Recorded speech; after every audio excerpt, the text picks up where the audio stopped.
My family partied during my child's funeral, then pulled me aside to ask when they could access his trust fund. I looked at their glittering glasses, checked the time, and said, "In 20 minutes." They didn't know who was waiting downstairs. The church smelled like lilies and wet coats. Rain tapped the stained glass in a rhythm my body didn't understand anymore. My son's photo dimples, crooked, compressed on a stand with a candle that wouldn't stay lit. People hugged me like they were doing a chore. In the fellowship hall, someone turned the music up just enough to blur the eulogy. I poured coffee with hands that didn't feel like mine. My aunt told the volunteer to make it Irish. My mother adjusted the tablecloth as if creases were the emergency. My cousin filmed the desert table for her story and added sparkles. "Alina," my sister said, tilting her head, soft voice practiced for sympathy. "We need to talk." Privately, I followed her into a side room where the fluorescent light made everything look more honest. My uncle was already inside, folding a church bulletin into a tight square. My mother closed the door behind us like a secret. "We're thinking ahead, sweetheart," Mum began. "The trust you set up for Noah College Medical, all of that, well, it shouldn't just sit there now." My uncle cleared his throat. "Your father and I can help manage it. Keep it in the family. Fees are a disaster if it just sweshes." My son's name was still on the program. I stared at their faces, the careful math happening behind their eyes. They had opinions about everything, while I had a folded flag of a life. "It's not how it works," I said. My voice sounded flat, like it had been used up on thank yous, of course. My sister rushed in, "But Noah would want the money to do good for the family. We could use a portion for the roof, for Dad's meds, for stability." They always said stability when they meant themselves. I checked the time. 10 minutes to 3. I pulled the trust binder from my bag and set it on the table. The leather was worn at the corners from a year of hospital waiting rooms and late-night calls. On top lay today's service program with Noah's photo. My mother slid it aside like it was in her way. "Banks close early," my uncle pressed, as if urgency would make greed polite. "If we move quickly, we can avoid penalties." "The trust doesn't pay out to you," I said. "To who then?" Mum snapped, dropping the sugar voice. "Alina, be reasonable. You're grieving. We'll protect it." I looked at the ceiling tile, where a water stain had bloomed into the shape of a leaf. I thought about midnight forms, notarized letters, the attorney who answered my messages at 2 a.m., and the call I'd made an hour before the service. "In 20 minutes, I repeated, sliding the binder closer, "someone will explain everything." Before we continue, please subscribe to the channel and write in the comments about which country you're watching this video from. Enjoy the story. A knock sounded on the door, 2 measured taps. The hallway noise dimmed, and a single shadow crossed the frosted glass. My family straightened their clothes like they were about to meet opportunity. They were about to meet the trustee. The door opened. A woman in a dark suit stepped in with rain on her coat and a leather folio hugged to her chest. "I'm Ms. Collins," she said, voice calm. "Evergreen Trust and Fiduciary. Alina, I'm sorry for your loss." My uncle straightened like a man about to pitch. My mother smoothed her blouse. My sister made her face soft again. Bez Collins set the folio on the table and clicked a pen. "I'll be brief. The Noah A. Memorial Trust is irrevocable. It has a spendthrift clause. That means no creditor, and no relative, may take or redirect funds. The beneficiaries were chosen before today. Distributions begin at 3:15 p.m. My mother laughed, a small, sharp laugh. "We aren't creditors. We're family." Ms. Collins didn't blink. "Family are also restricted if they are not named." "To whom then?" my uncle demanded. "Who gets it, if not us?" Ms. Collins lifted 3 tabs from the folio, one by one, like cards on a table. "First," she said, "Children's Palliative Care grant direct aid for families facing travel, lodging, and bills during treatment. Approved today. 5 families. Second, Noah's Room Scholarship tuition for pediatric nurses and respiratory therapists. First cohort opened spring. Third, emergency relief funds more. Fast grants for single parents in crisis, administered by a non-profit partner." She slid a copy of the trust schedule toward me. Toward them, she slid a shorter page, labeled Acknowledgement of Non-Beneficiary Status. My mother's lips thinned. Alina is grieving. She doesn't think straight. We will manage it gently. Miss Ellison retained counsel months ago, Miss Collins said. She confirmed these terms again last week. We have emails, calls, and notarized letters. I spoke with her at 1:40 p.m. today. Nothing here is a surprise to her. Music thumped faintly through the wall from the hall. Someone laughed at the punch bowl. Ms. Collins kept her eyes on us. My uncle tried a new angle. What about administrative roles? Stipends? I could sit on a board. There is no board, Ms. Collins said. It's a corporate trustee and a non-profit disbursement partner. No stipends for relatives. No advisory seats. No optics. He smiled without humor. You lawyers think you're clever. I think we follow instructions, she said, and tapped the clock on her phone. 3:07. My sister spoke softly. Alina, you did this without telling us. You told me to be reasonable, I said. So I wrote the numbers down where they couldn't move. Ms. Collins turned a page. 2. Housekeeping items. 1. No contest language in Ms. Ellison's will. If you file to interfere with the trust or harass beneficiaries, you forfeit future gifts in her estate. 2. For everyone's protection, she slid her phone into view. I began recording when I entered. Your consent isn't required in this state for documentation in a fiduciary meeting, but it's noted. She glanced at the bulletin my uncle was shredding. Please stop destroying paper. My mother's face went pale. You're threatening us. I'm protecting a grieving parent and her child's wishes, Miss Collins said. She nodded at the folio. Noah's name is on every page. That is the point. My phone buzzed on the table. Unknown number, local hospital exchange. I picked up Ms. Ellison. A woman said, voice warm and tired. This is Rita with the palliative social work team. The Noah grant you set up just hit our account. I wanted you to know. A mom is checking into the motel across from the hospital right now. She said to tell you, her boy likes dinosaurs. Something shook loose in my chest. Thank you, I said. My uncle's jaw worked. So it's already gone. He snapped. It's already doing its job, I said. Ms. Collins slid the acknowledgement page and a pen toward them. Please sign that you understand you are not beneficiaries and will not contact the trustee again for access. My mother didn't move. And if we refuse? Then I hand you this, Ms. Collins said mildly, and produced a second envelope. A notice of trespass and a request for a restraining order if harassment continues. You may still refuse, but at 3:15, the next transfer runs regardless. A burst of laughter rose again from the hall. Ms. Collins clicked her pen closed. The clock ticked. 3:12. My sister stared at the schedule. Her voice came small.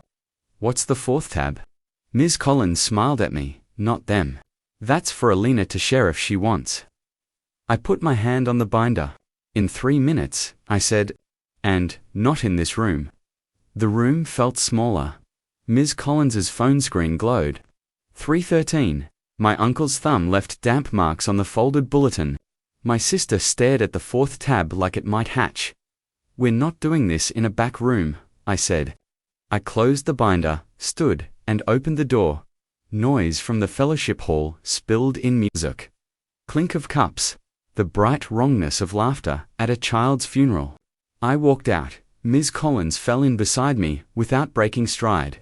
My family followed, faces arranged like they were walking into a photo dot at the edge of the hall. The pastor tie loosened. Eyes kind and tired saw Ms. Collins's badge and raised the microphone. Friends, he said gently, and the room's volume lowered by degrees. Before we wrap today, there's an announcement about Noah's memorial. Conversations thinned. Phones lowered.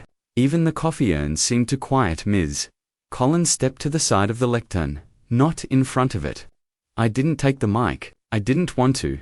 I put my hand on the binder like a hand on a shoulder and spoke loud enough to carry. Noah's trust was set up last year, I said. We built it when we were living in hospital light. Some of you donated to help us breathe, and we kept receipts on every breath.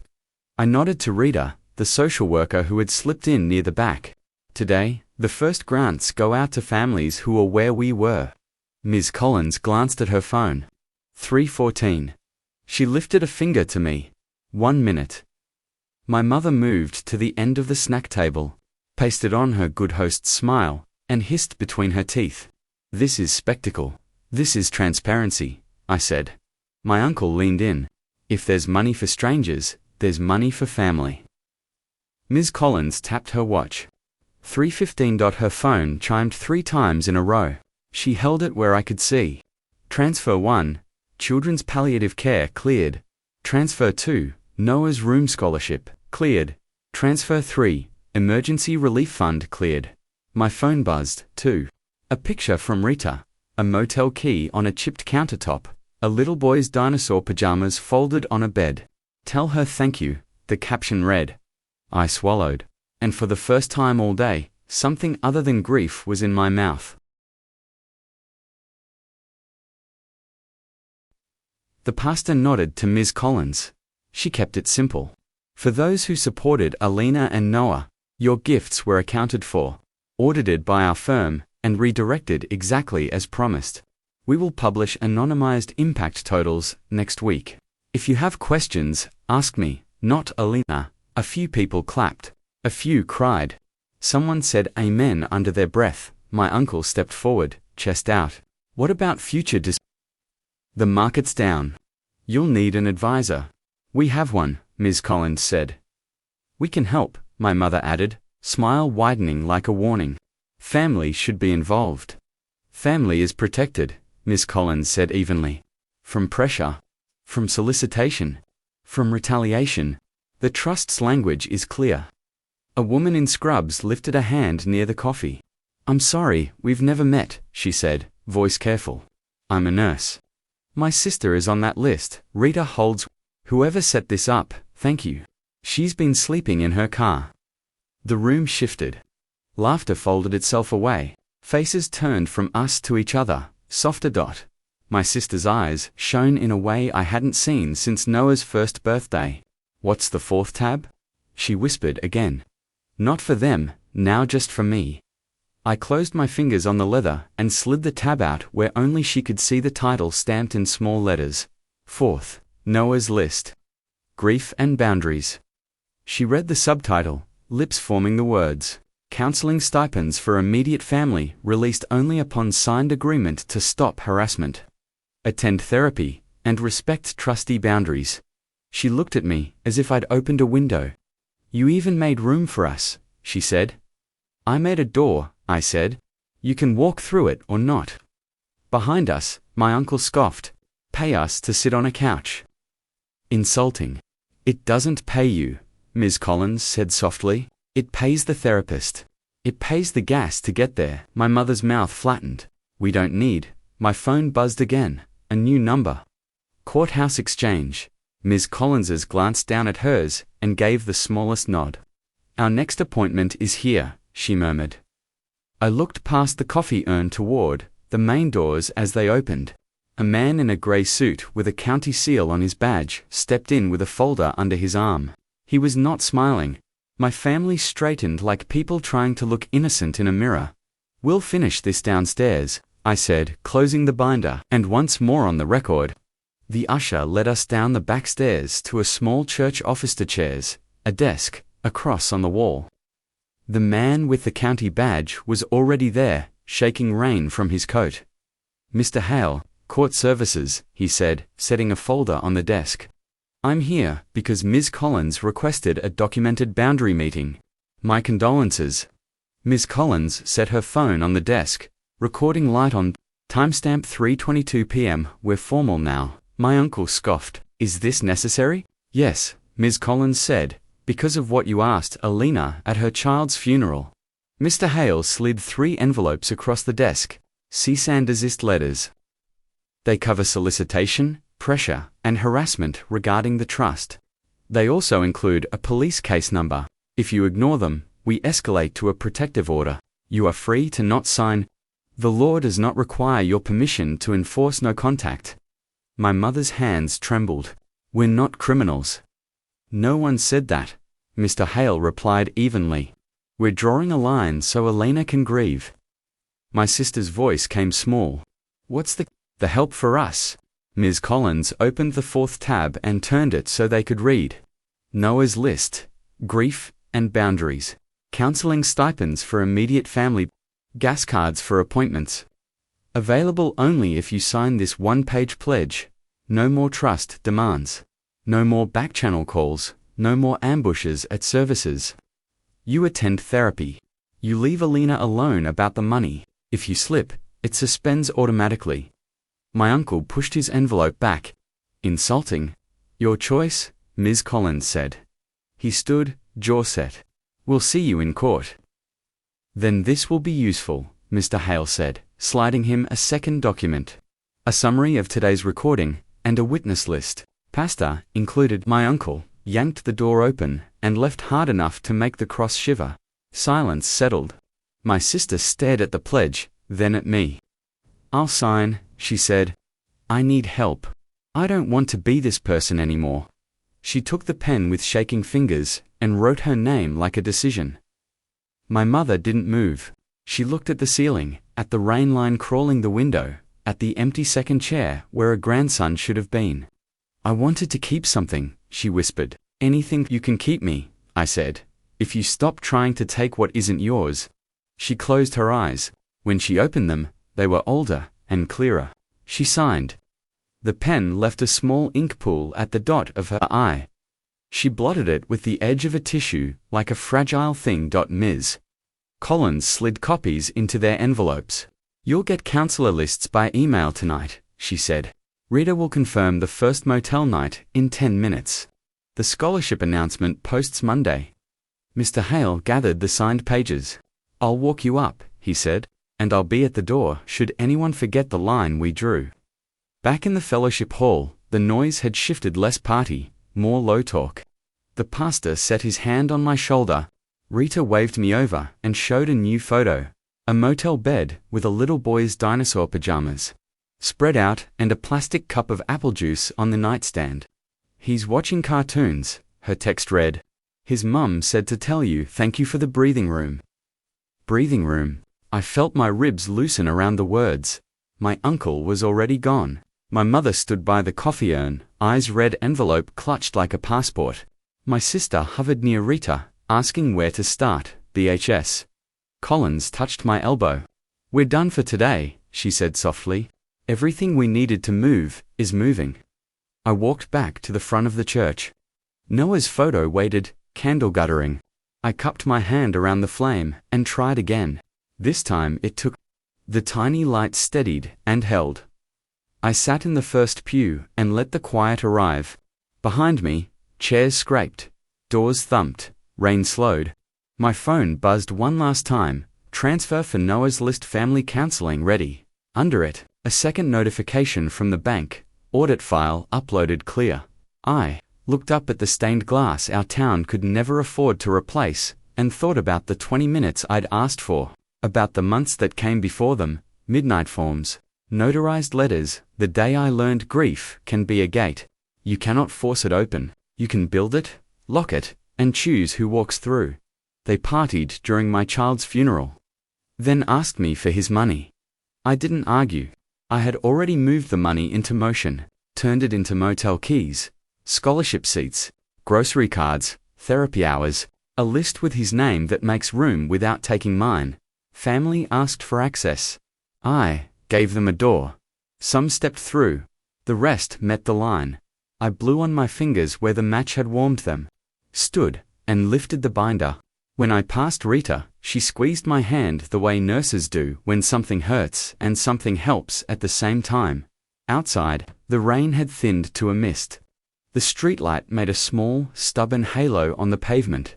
I put the binder on the passenger seat, started the car, and watched the church windows glow.